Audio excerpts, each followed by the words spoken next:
So hello students, welcome to Learn with RP Sir MTech JU. My name is Rahul. So today we are going to discuss the word problems in percentages. In the previous video we had discussed about some of the word problems, and today we will continue this particular series of word problems. This is our first question. At an election between two candidates, 53 votes were declared invalid. The winning candidate secures 58% of the valid votes and wins by 558 votes. Find the total number of votes polled.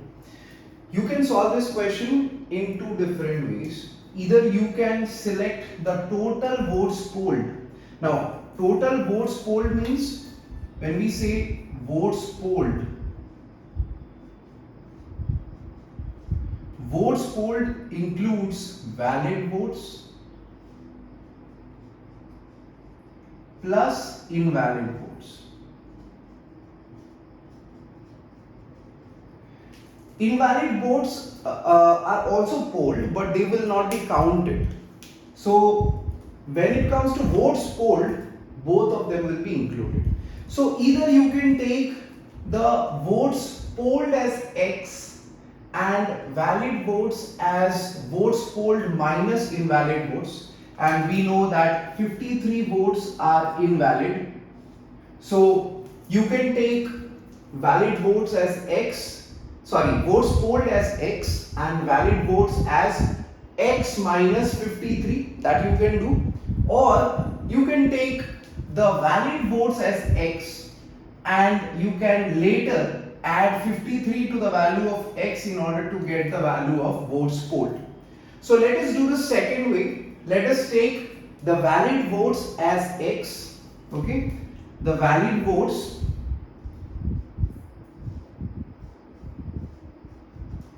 I'll be taking as X, and we will find the value of X, and later we will add 53 to that in order to get the total votes polled. So first of all, what is being given? The winning candidate secures 58% of the valid votes. So what will be the votes of winner?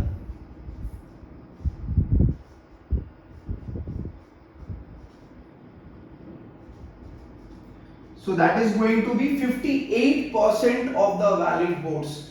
58%, if you represent in decimal, so 58% of X. Valid vote is X. So if you represent in decimal, 58% is 0.58 multiplied with X. This is the votes of the winner. So if 58% of the votes goes to the winner, then naturally the rest of the percentage will go to the losing candidate. So votes of loser. So 58% is for winner.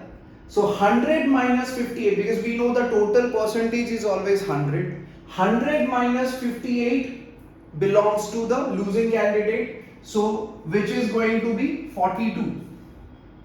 So 42% of X, which is 0.42X. So this belongs to the losing candidate.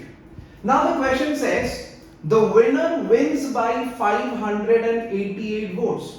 So if we try to understand the meaning of this particular statement, can we say that 588 votes is the extra vote that the winner has got compared to the loser? That means if you find the difference between the winner's vote and the loser's vote, that difference is nothing but 588, right? So if we talk about that, so we can say that winner's vote is 0.58x and losing candidate's vote is 0.42x. The net difference of that is 0.16x, right? That is the net difference, and this net difference is nothing but 588. So that 0.16x is nothing but 588. So that 0.16x is nothing but 588. So what will be the value of x? So the value of x is going to be 588 divided by 0.16. So if we want to convert it into 16, so we have to multiply 100 on both the sides. So the value of x becomes 588 times of 100 divided by 0.16 times of 100, which is nothing but 16.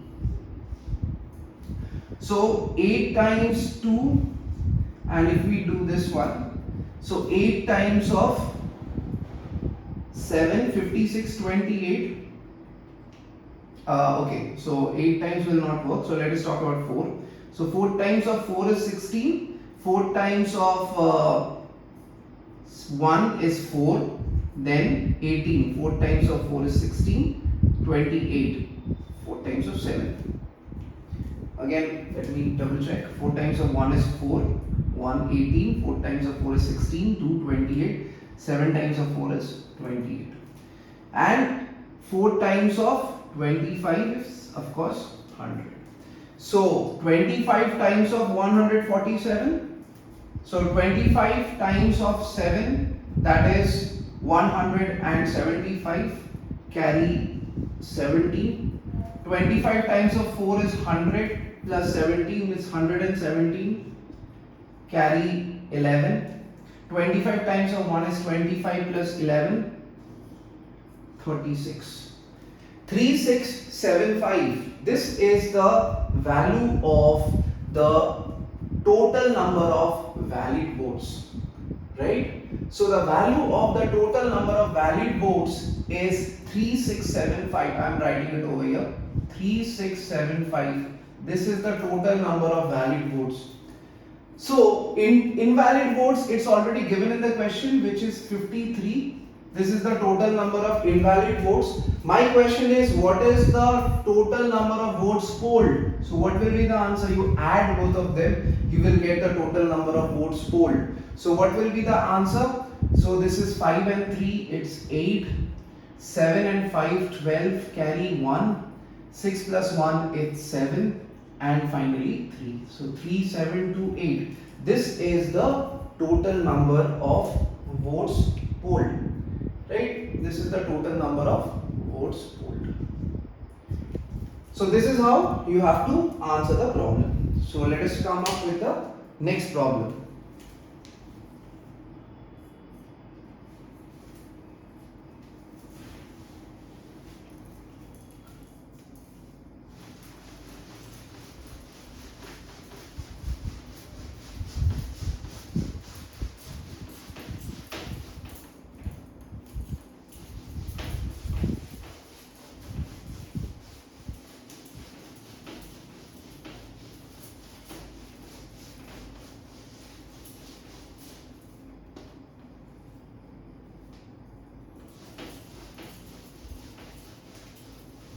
Okay.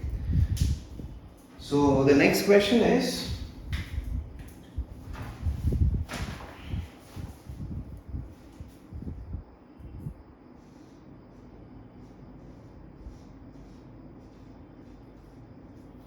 "1,200 boys,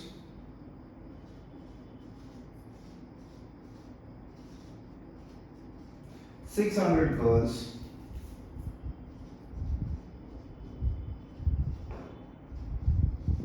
are examined in a test.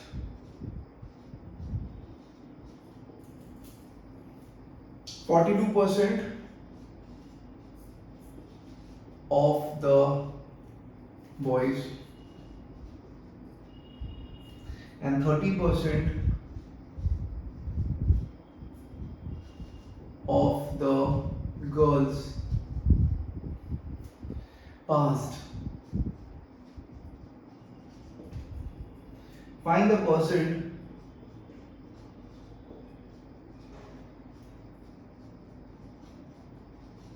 of those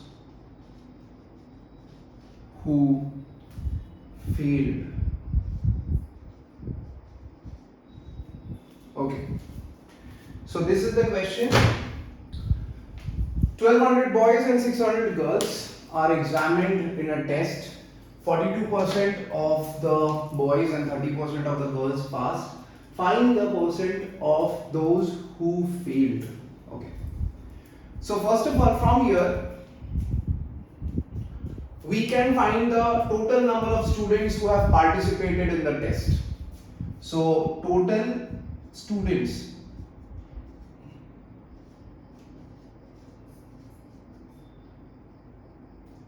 who participated.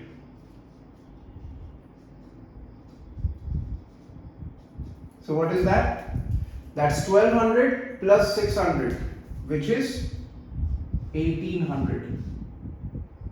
Okay, that is the total number of students who participated. Now 42% of the boys have passed, 30% of the girls have passed.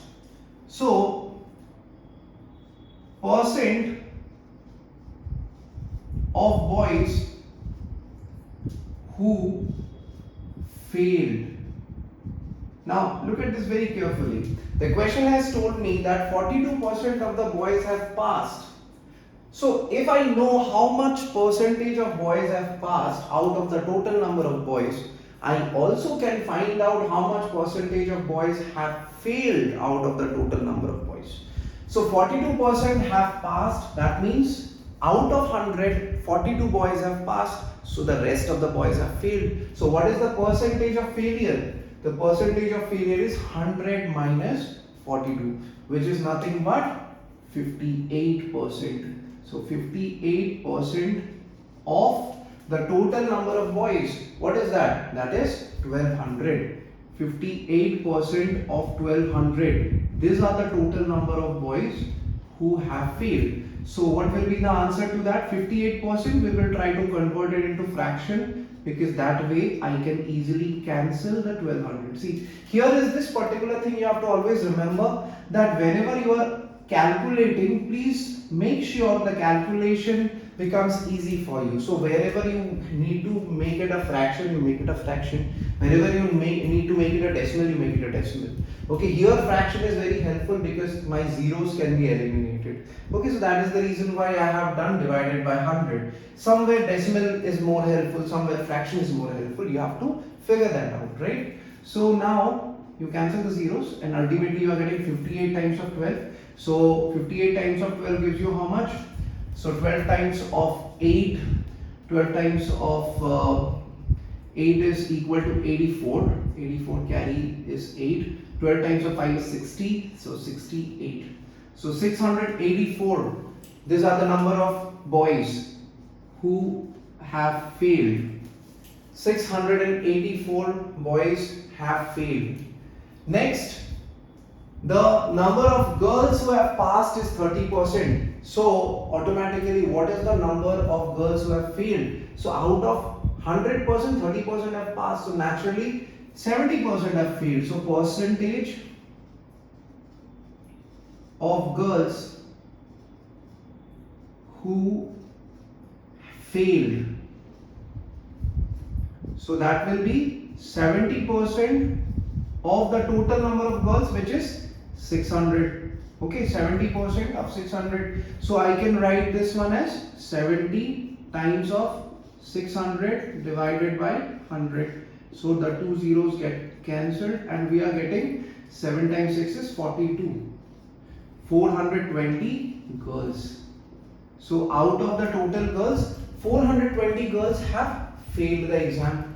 So ultimately the question says find the percentage of those who failed. Those means the total number of students who failed. So what is the total students who failed? So total failed students.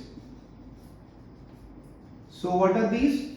684 is the number of failed boys, 420 is the number of failed girls. So total failed students will be 4 over here, then 8 plus 2 10, then 6 and 4 10 plus 1 11. 11 1104 students, they have failed in total out of 1800 students. So now my question is, what is the percentage of failure? So percentage of failure will be percent of failure. So the total number of failed students, which is 1104, divided by the total number of participating students, which is 1800, times of 100. And since we are multiplying by 100, that means this will be in percentage. So now we cancel out the zeros, and now 1104 divided by 18. So can we divide it with 9? No, we can't. So let us try to divide with 6. 6 times 1, so 550. 6 times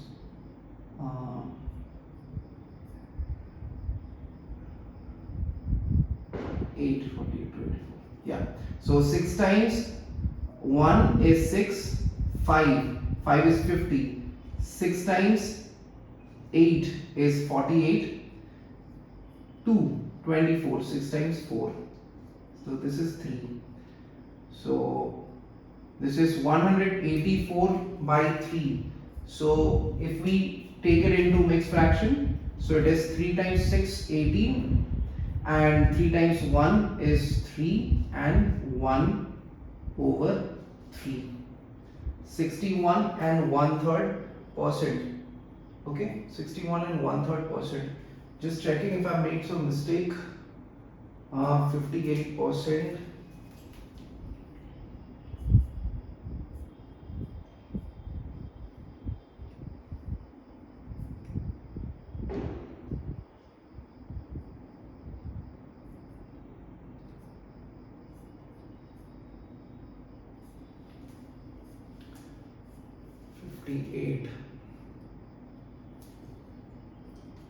Fifty-eight into 12. 12 times 8. 12 times 24. Okay, sorry. Silly mistake. 12 times 8 is 96. So it will be carry 9. 12 times 5, 60. 696. And this is correct. So this is going to be, okay, a little mistake I've made. Okay, so it is going to be 696. So this is going to be 6, 9, 10, 11, carry over 1 and 11. Okay, 1116 and 1800. Very short. It can be now taken by 9, 6, 7, 8, 9. Yeah. So it will be 9 times of 1, 9, 2, 21. 9 times of 2, 18. 3, 36. 9 times 4, 36. And this is 200. So now this 00 has been cancelled because of this 100, and now this is 62. So ultimately the answer is 62%. Okay, it will be exactly 62%. So that's it. This is the answer to this particular question. It is exactly 62%. Okay, so with this we will end this video. Here we have discussed two very important questions in percentages. And now we are going to start with another part of percentage which is known as like how to get a new number from an old number after increasing or decreasing the number by a certain percentage. Suppose if there is any number, let's say 20, and you have increased the number by 30% or 40% or decreased the number by 20%. So how do you get a new number directly? So that is the formula that we are going to discuss about, and we will do questions based on that also. Followed by another formula where if we change from one number to the other, what is the percentage change, whether it is increase or decrease, that we are going to discuss on the next class.